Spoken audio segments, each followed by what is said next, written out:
ज्योतिर्लिंग का अर्थ है प्रकाश रूप में प्रकट हुआ शिव। यह भगवान शिव के दिव्य, तेजस्वी और अनादि अनंत रूप का प्रतीक है। भारतवर्ष में स्थित 12 ज्योतिर्लिंग न केवल आध्यात्मिक ऊर्जा के केंद्र हैं बल्कि मोक्ष के द्वार भी माने जाते हैं। तो इस सावन हम ज्योतिर्लिंगों की श्रृंखला को शुरू करने जा रहे हैं। पिछले सावन आपका बहुत प्यार मिला इस श्रृंखला को।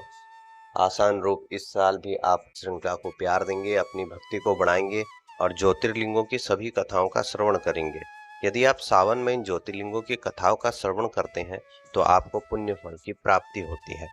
ज्योतिर्लिंग कोई मनुष्य द्वारा स्थापित नहीं किए गए बल्कि स्वयं भगवान शिव ने इन्हें अपनी अद्भुत ज्योति से प्रकट किया है, इसलिए इन्हें ज्योतिर्लिंग कहा जाता है। स्कंद पुराण, शिव पुराण आदि ग्रंथों में कहा गया है, जो भक्त श्रद्धा और भक्ति से इन ज्योतिर्लिंगों का दर्शन करता है उसे सभी पापों से मुक्ति मिलती है और अंत में उसे मोक्ष प्राप्त होता है। शिव जी को आशुतोष कहा जाता है, जो थोड़े प्रयास से ही प्रसन्न हो जाते हैं।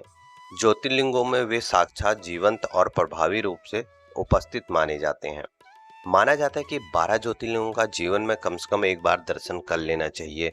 यदि आप दर्शन नहीं कर पाते हैं तो आप उनकी कथाओं का श्रवण जरूर करें और आपको उन ज्योतिर्लिंगों की जानकारी अवश्य होनी चाहिए। यह ज्योतिर्लिंग भूत, भविष्य और वर्तमान के बंधनों से मुक्त कर देते हैं। जो भक्त 12 ज्योतिर्लिंगों के नामों का नित्य पाठ करते हैं या उनका दर्शन करते हैं वह रोग, कर्ज और भय से मुक्त हो जाते हैं। पारिवारिक कल्याण और सुख प्राप्त होता है, संतान प्राप्ति और वैवाहिक सुख प्राप्त होता है। तो आइए महादेव के इस प्रिय महीने में ज्योतिर्लिंगों की श्रृंखला का प्रारंभ करते हैं। इस श्रृंखला में हम 12 ज्योतिर्लिंगों की कथा और मंत्र का श्रवण करेंगे, पठन करेंगे। ज्योतिर्लिंग हैं शिव के दिव्य द्वार, जिनसे मिटे जीवन के विकार। जो करे नाम इनका हर दिन सच्चे मन से, शिव कृपा बरसे जीवन के हर क्षण से। नमस्कार, मैं राजेंद्र भक्ति ज्ञान उपाय चैनल में आपका स्वागत करता हूँ। प्रभु राम, भक्त हनुमान हम सभी पे आशीष बनाए रखें। हिंदुओं के लिए एक अति श्रद्धेय धार्मिक स्थल सोमनाथ मंदिर भारत के 12 ज्योतिर्लिंगों में से एक है। शिव के 12 ज्योतिर्लिंगों में इसका स्थान प्रथम है। यह प्रथम ज्योतिर्लिंग है और यह सौराष्ट्र, गुजरात में स्थित है। आइए कथा की ओर आगे बढ़ते हैं। उससे पहले सभी भक्तगण कमेंट में लिखें हर हर महादेव। बहुत प्राचीन समय की बात है जब चंद्रमा को अपनी सुंदरता और तेज का अत्यधिक अभिमान हो गया था।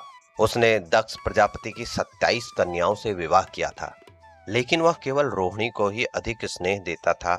अन्य कन्याओं पर जिससे उसने विवाह किया था कोई भी ध्यान न देता था, जिसके कारण अन्य कन्याओं का मन उदास रहता था और क्षुब्ध रहता था।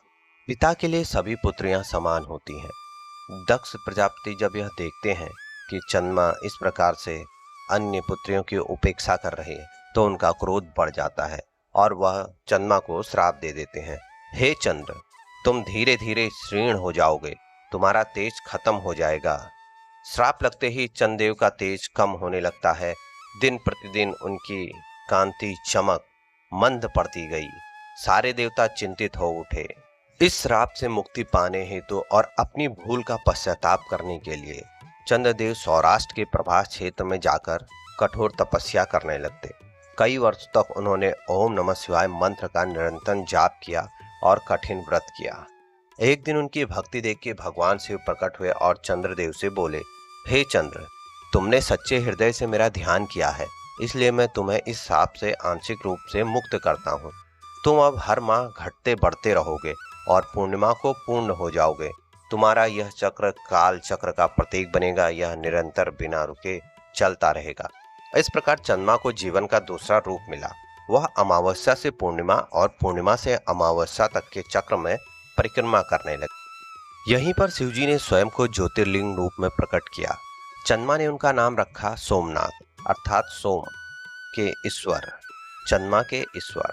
इस घटना के पश्चात यह स्थल चंद्रमा की मुक्ति और शिव भक्ति का प्रमुख केंद्र बन गया। यहाँ विशाल मंदिर बना जिसकी ख्याति दूर दूर तक फैली। इतिहास में मंदिर कई बार विदेशी आक्रांताओं द्वारा तोड़ा गया, लेकिन हर बार शिव भक्तों ने इसे फिर से खड़ा किया। यह अडिग आस्था और अपराजेय विश्वास का प्रतीक है। सोमनाथ ज्योतिर्लिंग की एक विशेषता यह है कि यह समुद्र के किनारे स्थित है और इसका गर्भगृह इस प्रकार बना है कि सीधे समुद्र की ओर अनंत तक कोई भूमि नहीं है। मानो शिव जी ब्रह्मांड की ओर देख रहे हैं। तो शिव जी के क्षमा, करुणा और तेज के प्रतीक इस पहले सोमनाथ ज्योतिर्लिंग की कथा यहीं समाप्त होती है। वीडियो को समाप्त करता हूँ। कमेंट में लिखें हर हर महादेव, जय श्री राम।